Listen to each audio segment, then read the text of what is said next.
All India Muslim personal law board की ओर से दिल्ली के ताल कटोरा स्टेडियम में वक्फ बचाओ सम्मेलन का आयोजन किया गया। इस सम्मेलन में मुस्लिम उलेमाओं के साथ साथ AIM के प्रमुख असुद्दीन ओवैसी और विभिन्न दलों के नेता शामिल हुए, जहां वक्फ कानून के खिलाफ विरोध जताने के लिए बहुत लोग पहुंचे। वहीं कुछ ने अपने भाषणों के जरिए अपनी बात रखी। कई वक्ताओं ने इसे मुस्लिम समुदाय के अधिकारों पर हमला बताया और एकजुट होकर इसका विरोध करने का आह्वान किया। सुनिए असुद्दीन ओवैसी के साथ साथ बाकी लोगों ने वक्फ कानून के खिलाफ क्या कहा। 2013 में अर्जुन मेघवाल बीजेपी में थे, उन्होंने उसको यूनानिमस पास किया था जिसमें अडवाणी थे बैठे हुए, लेट सुषमा स्वराज थी। 2013 Waqf bill was passed unanimously in both the houses of the parliament. तो अब कैसा बदल गया? अब उसमें जब अच्छा था अब कैसे खराब हो गया? सर, और जो जयदीप धनखड़ है उन्होंने एक बार फिर संसद कहा है कि संसद जो है वो सर्वप्रिय है, उसके ऊपर देखिए नहीं, सुप्रीम कोर्ट वो उनकी लिमिटेड अंडरस्टैंडिंग है। पार्लियामेंट सुप्रीम जरूर है और पार्लियामेंट इंडिपेंडेंट भी है, जुडिशरी इंडिपेंडेंट है, एग्जीक्यूटिव इंडिपेंडेंट है। इसलिए हमारे देश के संविधान का बेसिक स्ट्रक्चर का हिस्सा theory of separation of powers है। तो सेपरेशन ऑफ पावर्स में लेजिस्लेचर इंडिपेंडेंट है, एग्जीक्यूटिव इंडिपेंडेंट है, जुडिशरी इंडिपेंडेंट है। तो उसमें आप ये नहीं बोल सकते, आप डिक्टेट तो नहीं कर सकते। अगर आप कोई कानून गलत बनाएंगे, अगर आप किसी संविधान के आर्टिकल का गलत इस्तेमाल करेंगे तो जुडिशरी बीच में आएगी। क्यों नहीं आएगी? अब मैं कहां जाऊंगा फिर? आज यही संदेश देने की कोशिश की गई है कि ये जो एक्ट है वो अनकॉन्स्टिट्यूशनल है, ये मुसलमानों के राइट्स का वायलेशन है और एक बहुत ही गलत प्रेसिडेंट, बहुत ही गलत नजीर इसके जरिए कायम की जा रही है। ये पूरे मुल्क में तफरीक पैदा करने, पोलराइजेशन पैदा करने, समाज में डिवाइड पैदा करने का ब्लूप्रिंट है ये। तो इसलिए पूरे मुल्क को, मुल्क के सारे अवाम को मुत्तहिद होकर इसकी मुखालफत करनी चाहिए और उस वक्त तक लड़ते रहना चाहिए, लड़ाई जारी रखनी चाहिए जब तक हुकूमत इससे वापस न ले ले। पर सर, कई कुछ मुस्लिम संगठन इसके समर्थन में भी हैं, प्रधानमंत्री से भी मुलाकात की और सरकार भी ये कह रही है कि ये मुस्लिमों के पक्ष में है। देखिए, हुकूमत है उनके पास, तो जिसके पास हुकूमत होती है कुछ लोगों को मैनेज करना कोई ज्यादा मुश्किल बात नहीं होती।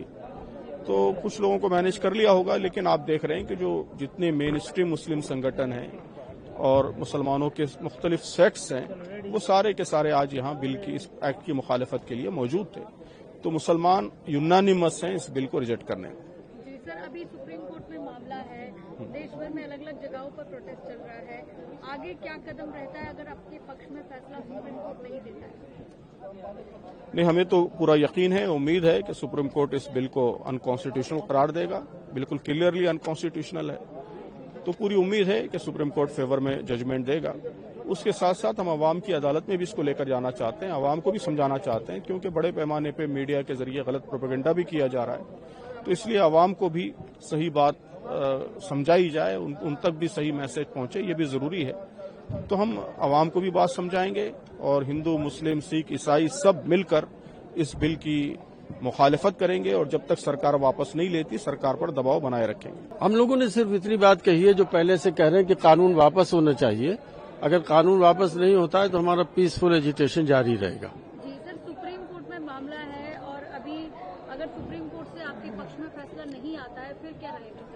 तो जाहिर है फिर भी हमारा ये राइट रहेगा कि हम हुकूमत से डिमांड करें कि इस बिल को वापस लें। सड़कों पर उतरेंगे सर? नहीं, सड़कों पे उतरने का मतलब क्या होता है? जमहूरियत में, डेमोक्रेटिक सिस्टम में सामने आकर पीसफुली लोगों के साथ अपने, जो लोग उससे मुतासिर हो रहे हैं वो लोग अपनी डिमांड करते हैं, एहतिजाज करते हैं, और हम कहीं रैली निकालते हैं, कहीं धरना देते हैं, परमिशन के साथ देते हैं। तो वो जो होता है जमहूरियत का तरीका वो इख्तियार कर रहे हैं हम लोग। सरकार लगातार ये कह रही है कि मुस्लिमों के पक्ष में ही लाया गया है, कोई धर्म से रिलेटेड नहीं है, ये जमीन से जुड़ा मामला है। देखिए, आप ये समझ लीजिए कि जो हमारे पर्सनल लॉज हैं, जिसको हमें कॉन्स्टिट्यूशन ने प्रोटेक्ट किया है, मजहबी रिलीजियस उसमें जो 8-10 चीजें हैं, तलाक है, हिबा है, उसमें वक्फ शामिल है, वक्फ शामिल है उसमें।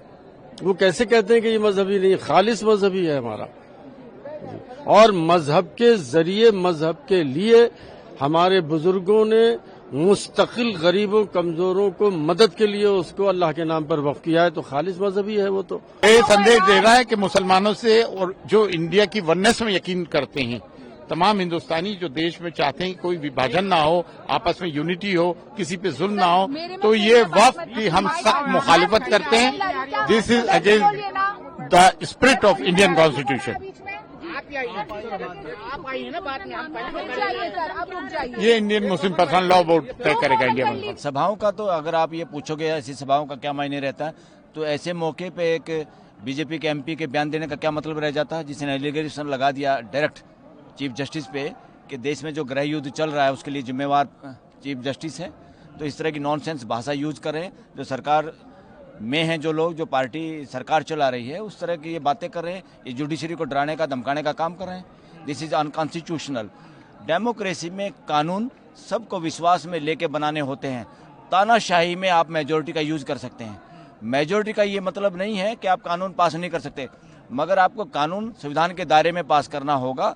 और फ्रेटर्निटी को देख के, जिस कानून से देश की फ्रेटर्निटी भंग होती है वो आतंकवादी काम है। और जो भाषा से देश में फ्रेटर्निटी कम होती है, जिसकी भाषा से भेदभाव बढ़ता है समाज के अंदर, असली आतंकवादी वो हैं। इसमें आप देखेंगे ज़्यादातर पॉलिटिशियन की भाषा वो है। जिन लोगों को असली आतंकवाद के केसों में पकड़ा जाता है वो तो बहुत छोटा मामले होते हैं।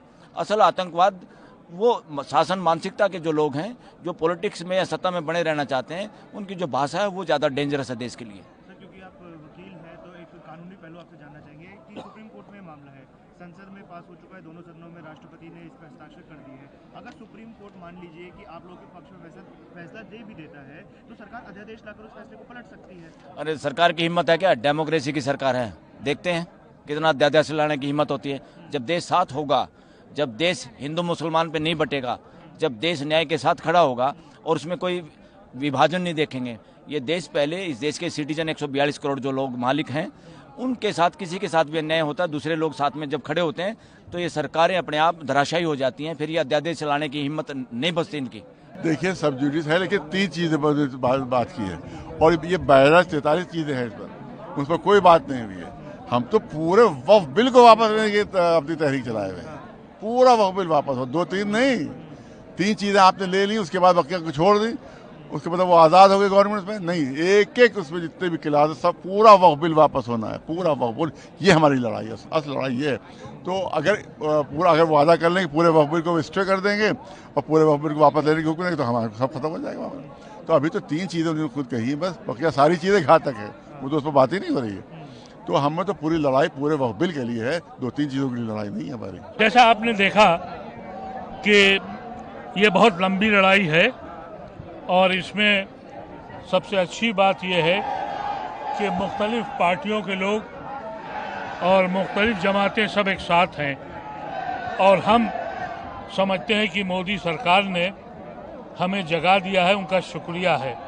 अब उनको पता लगेगा कि सोया हुआ शेर जग गया है, अपनी रुखसती का इंतज़ाम करें।